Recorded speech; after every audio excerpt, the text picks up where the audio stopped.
Hello sa inyo lahat, may i-share lang ako tungkol sa telco lineman o technician.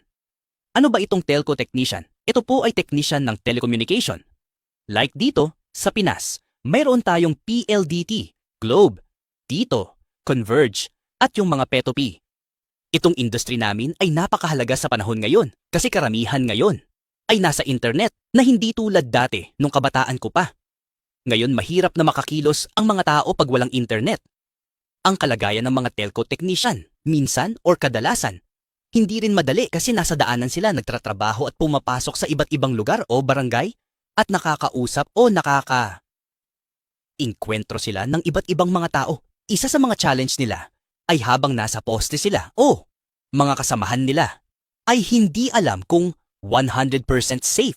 Kasi mayroon ding mga line ng kuryente na hindi tayo sure if may open wire ang mga yon. Or anytime mahulog sa ladder or matumba ang post. Or pag minalas binangga pa kahit may nakalagay na warning device. Kasi mayroon talagang mga motorista na walang pakialam sa daan basta makaharurot lang ng mga sasakyan nila. At minsan, nakakaranas pa ng mga masasakit na mga salita galing sa mga subscriber. Minsan din napagkamalan pa habang nagsusurvey at kadalasan hinahabol ng aso at may nakagat talaga. Hindi lang aso, may kakilala ako nakagat ng tiyonggo. May pakiusap lang kami sa mga tao, lalo na sa mga subscriber. Ang mga technician po natin ay mga tao lang din yan. Sila may puso at nasasaktan din. Kaya, respeto po ang dapat natin ipairal.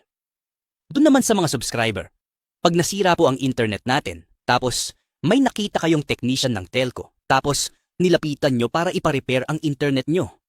At dahil hindi nila pwedeng gawin, nagagalit na kayo, hindi man lahat. Pero mostly, based of experience. Hindi kasi ganun po ang proseso.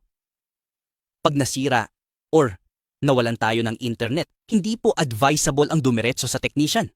Lahat naman siguro, ng telco companies, mayroon naman siguro, sila mga customer service. Doon po natin i-report yung concern kasi ang mga technician, hindi po sila pwedeng pumasok sa bahay nyo na walang ticket or job order. Sana po maintindihan natin yan at wag natin sila kulitin tungkol sa mga bayad or billing. Hindi po alam ng technician yan, technical lang po ang sa kanila. At yung ding iba, pinapagalitan ang technician pag hindi makasagot. Pag sinabihan nila na 2 linggo kami walang internet, pwede ba yun ipabawas sa bill? Yang ganyan, natanong sa customer service po natin, itanong yan. At sana iwasan po natin na pilitin ang technician na mag-repair na walang JOB order o ticket. Kasi pwede pong matanggal ang technician sa work niya pag ginawa nila yan. Kasi dyan papasok ang extortion. Tamang proseso lang po tayo dapat. Sana makarating sa karamihan ang mensahe na ito. Maraming salamat, mamuhay po tayo ng marangal. At dapat walang inaapakan na tao, yun lang. Hanggang sa muli. Bye!